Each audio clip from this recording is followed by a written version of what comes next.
Beyond Joe Biden's greatest hits of gun lies and other nonsensicals, from his repeated deer in Kevlar vest joke to his claim that you couldn't own a cannon at the founding, you could, in fact, you still can today, to his new one that 9mm rounds extract the lungs from the body, there's another one that sticks despite zero factual basis, and that's Joe's claim that gun manufacturers can't be sued, that they're a unique industry in this way. He repeated that one at his primetime gun control address on Thursday night. The gun industry's special protections are outrageous.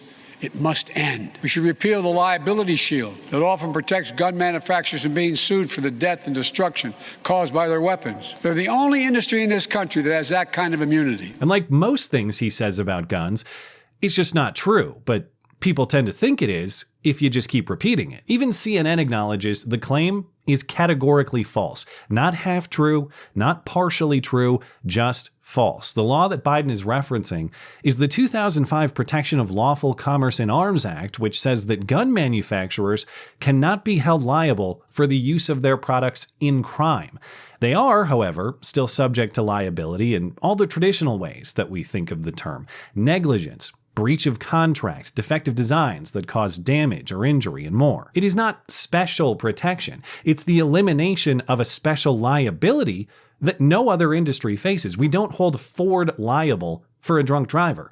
We don't hold Microsoft liable for a computer hacker. We don't hold the cutlery company liable for a stabbing, because these are all just tools functioning properly that were misused by another party committing a crime. Not to mention, even if Joe was correct in characterizing this supposed legal immunity, he wouldn't be correct in saying that no other industry enjoys it. In fact, his friends over at Pfizer and Moderna enjoy it quite happily, even when their products are so defective that they kill you. And if it isn't possible to sue a gun company, as Joe says, then how did Sandy Hook families successfully just do that, as widely published in national news and personally praised by the president himself in a completely incoherent written statement? It's impossible to sue gun manufacturers, but it's great that this lawsuit against a gun manufacturer was successful. And as I've said all along, it's time to repeal the law that makes these lawsuits impossible. Now, in fairness to the strictest interpretation of the point,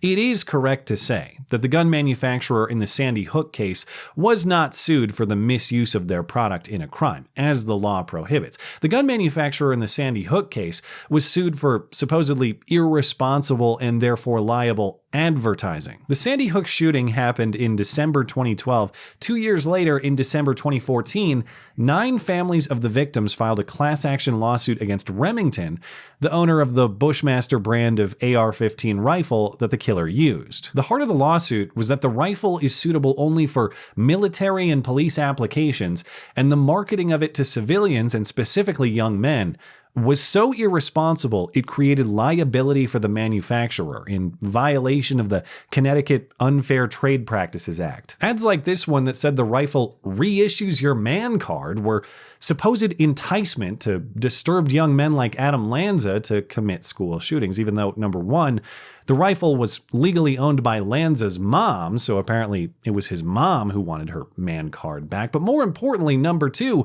there was no evidence that either Lanza or his mom ever even saw the advertising presented in the case. Doesn't matter though. After years of legal battle, the case never made it to trial, but it was settled for $73 million in February. And there are a few more details and complicating factors. Remington was already a bankrupt company, so the decision to settle had a lot to do with the insurance companies making the payout. And because this was a Connecticut lawsuit under Connecticut law, and because it was settled and it never reached a judgment, it never set any sort of precedent in a technical legal sense. But it did establish a strategy for anti-gun activism in court. As characterized by the New York Times, this is the blueprint for how you circumvent the law and hold gun manufacturers liable in new and creative ways. And now, exactly as predicted, the blueprint is being reapplied in Uvalde, not just a copycat act,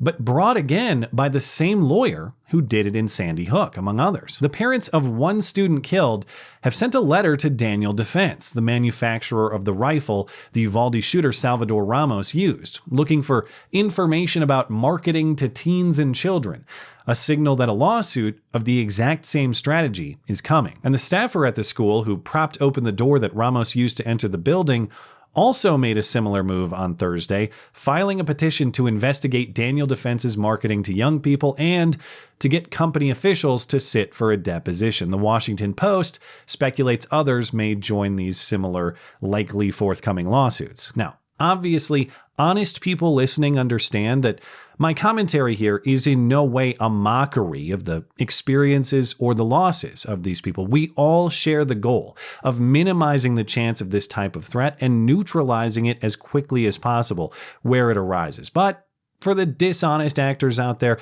such a qualifier is necessary. When you take public legal action, or hint at it through publicly published media reports, the reasoning behind it is subject to public analysis and criticism. These parents are asking Daniel Defense for that marketing information, as well as any communications the company had with the shooter, Ramos, as though Daniel Defense sent him a text that said, "Yeah, bro, do it.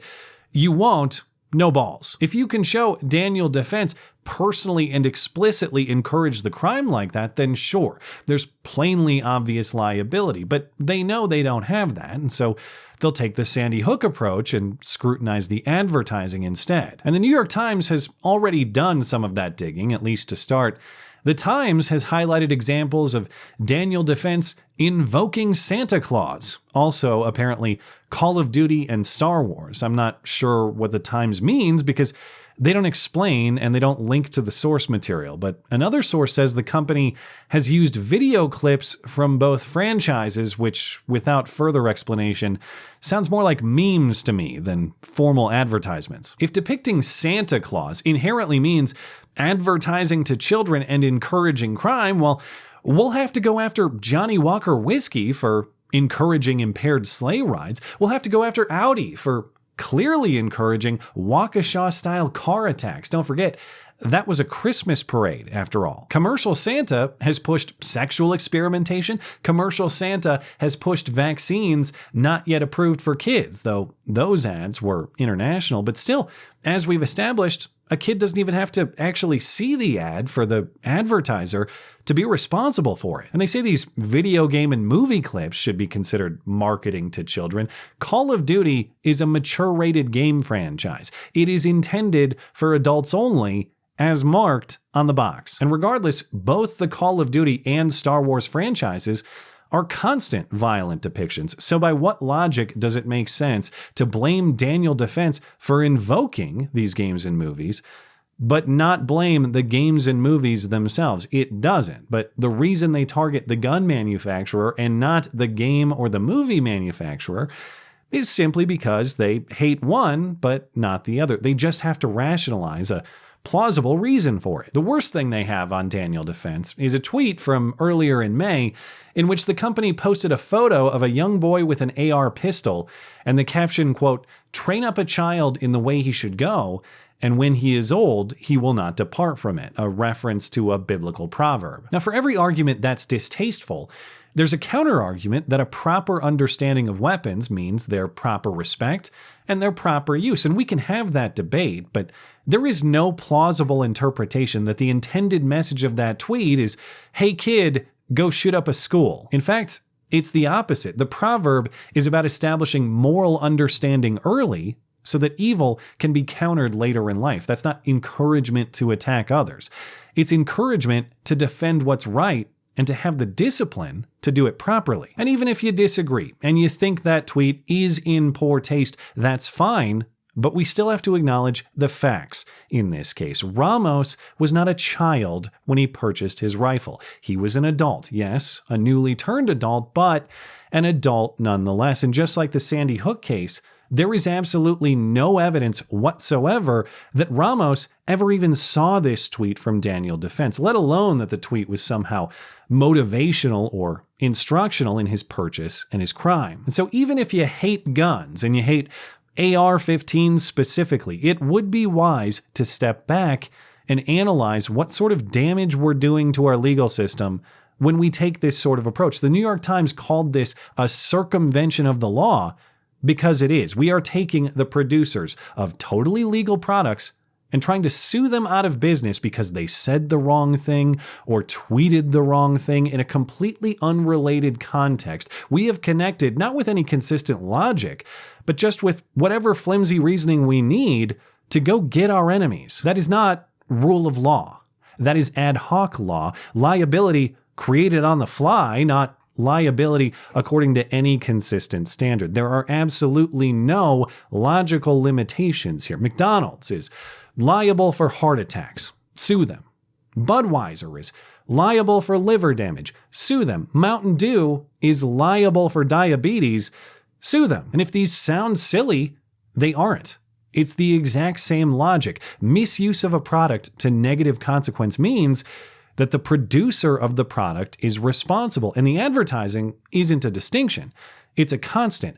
All of these companies advertise in ways that encourage consumption of the product in ways that could be damaging. And the broader point is this: when we penalize those taking a risk to actually build something, we get fewer people actually building things. When fewer people build things, we get less prosperity. When we're all walking on eggshells for a living, pretty soon we'll all be fighting over those eggshells. And in that society, I think I'll hang on to my rifles, thanks, and teach my son how to use them too. Thanks as always for listening and for supporting this channel. Always appreciate that thoughtful discussion down below, and especially over on Parler. That is at ML Christiansen. You're always welcome to coming out and chatting my live streams. Those are linked down in the description. Looking forward to it. Goodbye.